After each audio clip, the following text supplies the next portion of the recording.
હું માનું છું આપણા સમાજની સમસ્યાની શરૂઆત થાય છે. સ્વચ્છંદી એટલે શું? કંટ્રોલમાં રાખવા માટે એને ઘર નહીં આપવાનું.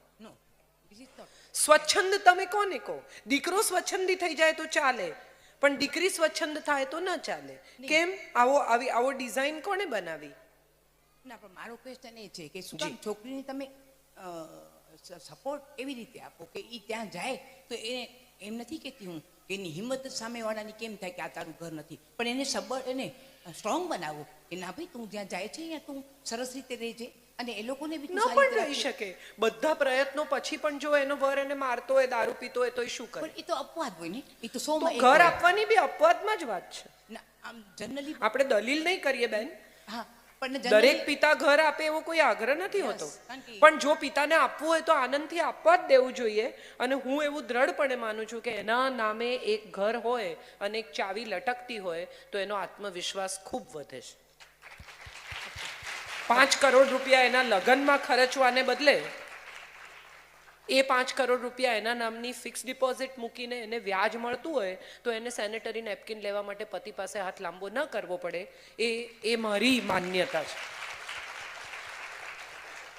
મારે અંડરગાર્મેન્ટ લેવા છે, મને પૈસા આપો, એવું એને શું કામ કહેવું પડે?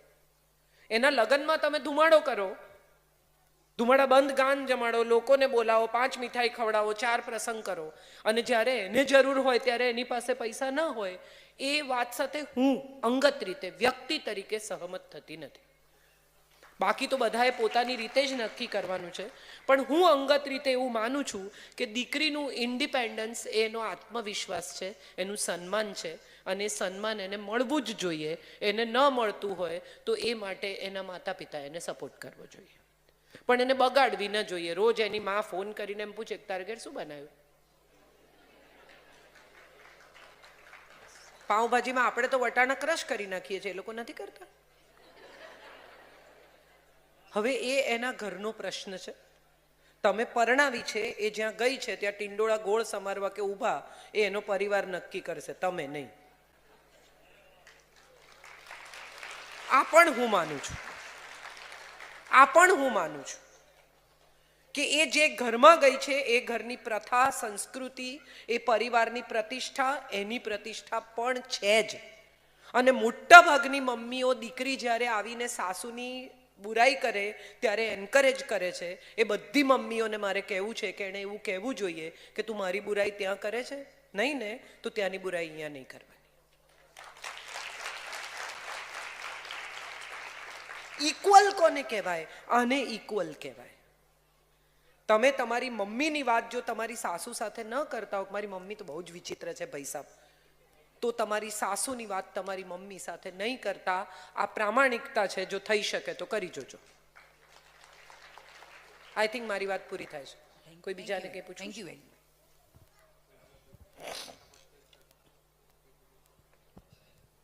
હવે પછીના પ્રશ્ન માટે આવકાર છે આપનો.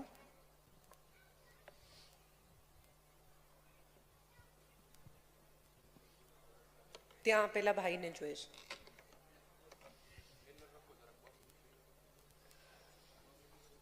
જી નમસ્તે કાજલબેન. નમસ્તે. ખૂબ જ સરસ વક્તવ્ય હતું આપણું.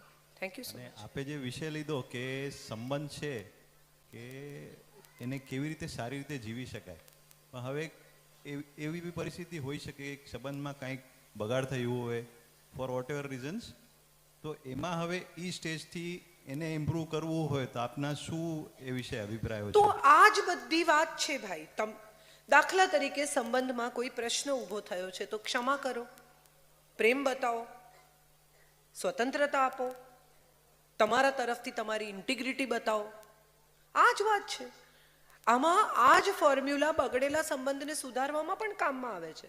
મોટા ભાગના લોકો એવું માને છે કે સંબંધ એકવાર બગડી ગયો પછી નહીં સુધરી શકે. મારે બધાને કહેવું છે કે એવું નથી હોતું. બંને લોકો પરસ્પર, પિતા પુત્ર, મા દીકરી, સાસુ વહુ, પતિ પત્ની, ભાઈ બહેન, ઇવેન્ચ્યુઅલી સંબંધ સુધારવાની ઈચ્છા ધરાવતા જ હોય છે. પ્રશ્ન માત્ર એટલો છે કે પહેલ કોણ કરે છે. મારો અહંકાર એટલો બધો છે કે હું સોરી નહીં કહું. કાંઈ વાંધો નહીં, તું ન કહે, હું સોરી કહીશ. માફ કરનાર હંમેશા મોટો હોય છે, આવું આપણે મોટી મોટી ફિલોસોફીમાં કહીએ છીએ, પણ એકચ્યુઅલી જ્યારે પરિસ્થિતિ આવે ત્યારે આપણે કરતા નથી. માફી માગનાર છે ને એ માફ કરનાર કરતા પણ મોટો છે એવું હું તો માનું છું. અને કોઈની પણ માફી માગી શકાય આવું હું દ્રઢપણે માનું છું.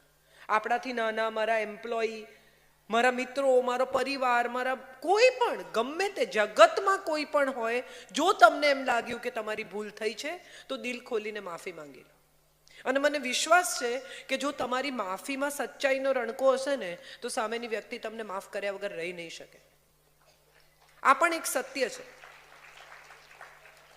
હા, વાત પતાવવા માટે જો તમે માફીમાં ભાઈ ચાલ મૂકને સોરી યાર, એ સોરી નથી.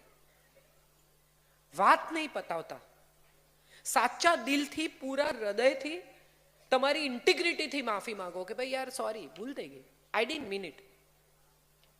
વાત પૂરી થઈ ગઈ. અને આપણા બધાનો પ્રશ્ન શું છે? તો આપણા બધાનો પ્રશ્ન એ છે કે આપણે જ્યારે ગુસ્સે થઈએ છીએ ને ત્યારે આપણી જીભ પર કંટ્રોલ નથી રહેતો. બધાનો, મારો પણ હવે નથી, પણ મારો પણ એક સમયમાં પ્રશ્ન હતો કે મારું મગજ જાય ત્યારે મને ખબર જ ન પડે કે હું શું બોલું છું. પછી મને કોઈ રેકોર્ડ કરીને સંભળાવે તો મને એમ થાય કે હા આટલું બધું ખરાબ હું બોલી ગઈ, આઈ ડોન્ટ મીન ઇટ. આપણે બધા જ એવું કહીએ છીએ જે આપણે મીન નથી કરતા. મારે કોઈની જરૂર નથી, ગેટ આઉટ. એકચ્યુઅલી બેગ ભરીને જતી હોય તો પાછળ દોડીએ કે ના ના ના ના ન જા. તો શું કામ ગેટ આઉટ કહ્યું? ન કહું. 10 મિનિટ ચૂપ રહેવાથી વિશ્વના તમામ ઝઘડા શાંત થઈ શકે છે, પણ એ 10 જ મિનિટ આપણે પૂરેપૂરી વાપરી લેવી હોય છે. 10 મિનિટ જો વ્યય કરી નાખીએ ને ઝઘડામાં, 10 જ મિનિટ બગાડો ઝઘડામાં, આવું હું તમને કહું છું, તો ઝઘડો થશે જ નહીં. પણ આપણી મજા શું છે કે આપણે 10 જ મિનિટ પૂરેપૂરી વાપરવી છે, એને બોલવા જ નથી દેવા. કેટલી બધી વાર મેં એવું જોયું છે કે ફોન પર લોકો વાત કરતા હોય ને તમારું સાંભળે જ નહીં. ના પણ હું શું કહું છું, અરે યાર મને બોલવું છે, મને સાંભળો 1 મિનિટ. શું સાંભળી પણ લો.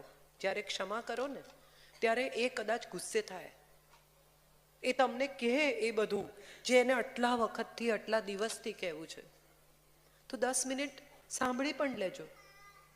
શક્ય છે એ 10-15 મિનિટનો ક્રોધ એનો પણ આટલા દિવસથી દબાયેલો જે પણ હશે, સંતાન, ભાઈ, બહેન, નીકળશે તમે જ્યારે સોરી કહેશો ત્યારે કે હવે સોરી કહેવા આવે છો, આમ છે તેમ છે. સાંભળી લેવું, શું ફરક પડે? આપણે સંબંધ સુધારવો છે તો સુધારવાનો. આ જે કોઈ તમે તો બધા ધરતીકંપમાંથી પસાર થયા છે ને સૌથી ખરાબ રીતે પસાર થયા છે. એ પછી ધરતીકંપ પછી જો ભુજ બેઠું થઈ શકે અને આવી અદ્ભુત સમૃદ્ધિ પાછી આવી શકે, આખું નગર ફરી વસી શકે, તો એક સંબંધ ફરી ના વસી શકે?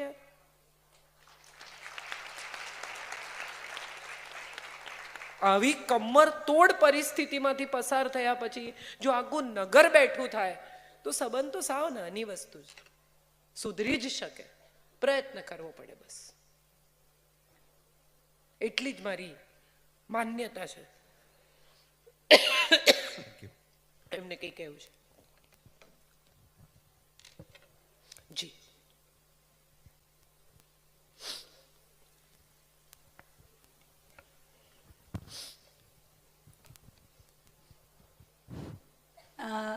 તમે કીધું કે પતિને પત્નીની બેસ્ટ ફ્રેન્ડ કોણ છે યાદ નથી હોતું. પતિને બધી ફ્રેન્ડના નામ યાદ હોય પણ બોલવા જાય કૂટાઈ જાય.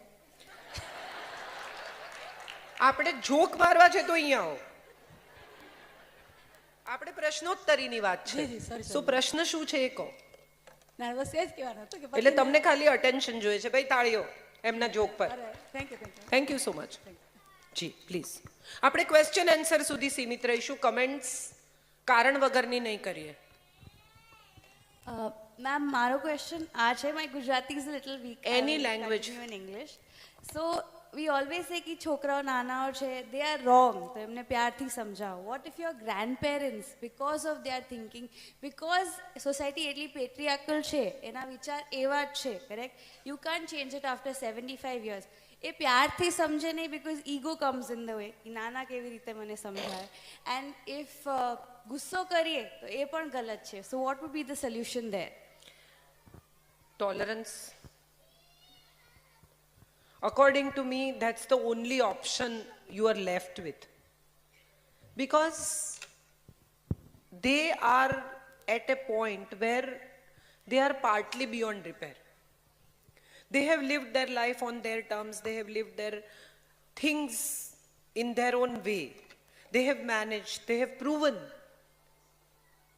They are not ready to accept that the times have changed, thinking is changed, technology is changed, people are changed. So when they are not ready to change with the time, people, technology, thinking, they are stuck in a time frame. And when somebody is stuck in some time frame, you can't bring them out.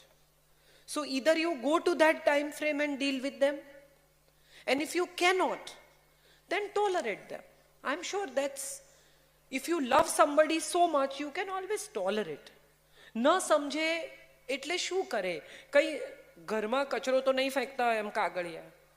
That is very irritating, where you feel કે ભાઈ આવી રીતે આ કઈ dustbin છે. નાની નાની વસ્તુઓમાં એ એમનું ધાર્યું કરાવે. જે હું માનું છું લગભગ બધાની ફરિયાદ હશે વૃદ્ધ લોકો સાથે કે એ લોકો નથી સમજતા. પણ એકચ્યુઅલી આઈડિયલ પરિસ્થિતિ એ છે કે એ લોકો નથી સમજતા એ તમે સમજી જાઓ ને. એ આઈડિયલ પરિસ્થિતિ છે. મારા પિતા સાથે મારી મા મારી સાથે રહી. મને ખબર છે કે કેટલી બધી જગ્યાએ મને એમ થાય કે તને એસિડિટી થાય છે, તું ન ખા સાંજે અથાણું. હવે આ એની કાળજી છે, પણ હર રિએક્શન સમટાઈમ્સ વુડ બી તું મને રોકનાર કોણ? તારા ઘરમાં અથાણું નહીં ખાઉં, જા પોતાની બાટલી જુદી લાવે. આઈ સમટાઈમ્સ વન્ડર કે ખરેખર અથાણાનો પ્રોબ્લેમ છે? તને ખરેખર એવું લાગે છે કે હું આ ઘરમાં તું અથાણું ખાય છે અને મારું અથાણું વપરાઈ જાય છે એવો મને પ્રશ્ન છે? એવું તને તું દિલ પર હાથ મૂકીને મને કે તને ખરેખર એવું લાગે છે? ત્યારે એ પણ એવું કે ના એવું નથી લાગતું. પણ like a child, probably they come back to an age where you cannot talk to them on a logical level. 3 વર્ષનું બાળક તમે મેળામાં લઈ જાઓ ને તમે આમાં હાથમાં ઉપાડ્યું હોય અને એને બધું જોઈતું હોય, એ તમને ધક્કા મારે ને બટકા ભરે ને હેરાન કરે ને તમને લાતો મારે ને, એને શું જોઈતું હોય કે મને ઉતારી દે. માને ખબર છે કે હું મૂકી દઈશ ને તો ખોવાઈ જશે. એટલે માં બટકા ભર પણ સહન કરે, ધક્કા પણ સહન કરે, એના નોર પણ સહન કરે, વાળ ખેંચે એ પણ સહન કરે, પણ એને છોડે નહીં. એને લોજિક નથી સમજાતું, માને સમજાય છે. So sometimes probably we need to become parents of our parents. And that's the only option left. હું તો ઘણીવાર એવું માનું છું કે પોતાના માતા પિતા થવાની સદભાગ્ય બહુ ઓછા લોકોને મળતું હોય છે. કે તમારા મા બાપ જેણે તમને ઉછેર્યા એના માતા પિતા થઈને એની કાળજી લેવી, એવું સદભાગ્ય ક્યાં બધાને મળતું હોય છે? અલ્ઝાઇમર થઈ જાય પેરેન્ટ્સને ઘણીવાર અને બધું ભૂલી જાય, એ તમને પણ ભૂલી જાય. ત્યારે પણ કેટલા વાલથી સંતાનો સેવા કરતા હોય છે, isn't it? So I feel કે તમારા માતા પિતા થવાનું તમને તક મળી છે એવું માનીને just let it be. Some things you cannot change. એમાંની એક પેરેન્ટ્સ છે. તમે તમારા મા બાપને ચેન્જ નથી કરી શકતા કે આ નથી જોઈતા, પેલા જોઈએ છે, એવું મોલમાં ઉપલબ્ધ નથી. તમે તમારા સંતાન ચેન્જ નથી કરી શકતા. પતિ કરી શકો છો, પત્ની કરી શકો છો, પણ મા બાપ બદલી નથી શકાતા. સો જે મા બાપ, અને બીજું કે એમને એ જે કંઈ કહે છે ખોટું પણ નથી. સમટાઈમ્સ એ તમને બહુ પૈસા વાપરવા વિશે ટોકે ત્યારે એક સવાલ એવો આવીને ઊભો રહે કે એમણે ખૂબ કરકસરથી પોતાનું જીવન વિતાવ્યું છે. હવે તમે છબકલે પૈસા ઉડાડો છો. તમે 40 ઇંચનું ટીવી હવે નથી ગમતો, હવે 65 ઇંચનું. એ 40 ઇંચનું શું કરવાનું? તને જોઈએ તું લઈ જા. અરે કેટલાનું ટીવી આપી દીધું. એને માટે એ ટીવીની બહુ જ કિંમત છે, કારણ કે એને લાગે છે કે 20,000 રૂપિયા કોને કહેવાય? આ લોકોને કંઈ કિંમત નથી. તમને લાગે છે કે તમે મોટું જુઓ ને, પણ એને તો એ પેલા 20,000 રૂપિયા ગયા એનું દુઃખ છે, એને આ મોટા ટીવીનું સુખ નથી. હવે આને તમે કેવી રીતે મેચ કરશો? So the best part of the story is understand them, let it be. એટલે તમે કહ્યું મ્યુચ્યુઅલ અન્ડરસ્ટેન્ડિંગ. તારા છોકરા રોજ પિઝા ખાય છે, હવે એ ખાય જ છે. તમારા માટે ભાખરી બને છે ને તમે આનંદથી ભાખરી ખાઓ, તમારા માટે બાજરીનો રોટલો બને છે ને તમે ખાઓ. એ નથી માનતા, આ પણ નથી માનતા, તો તમે શું કરશો? કોને કોને મનાવવા જશો? So that is what I said કે tolerance is the only way out to be happy. હું ઘણી વાર કહું છું કે મારી શાંતિની કિંમત બોલો, હું ચૂકવવા તૈયાર છું. બાઈ રાખી લેવાથી શાંતિ મળશે, પૈસા આપી દેવાથી શાંતિ મળશે, ચૂપ રહેવાથી શાંતિ મળશે. કેટલાક લોકો ખબર છે બહુ દલીલ કરે તમે કે એમ નથી આમ છે. તમે 1 કલાક દલીલ કરો ને એ પછી એ નિરુત્તર થઈ જાય. એની પાસે લોજિકલ આર્ગ્યુમેન્ટ નથી. પણ એ ગાડીમાં બેસીને પહેલું વાક્ય એવું બોલે કે આમ થાય એવું કંઈ હોય નહીં. એટલે એનો અર્થ શું થયો? તમે કલાકની દલીલ પછી પણ એનું મગજ નથી બદલી શકે.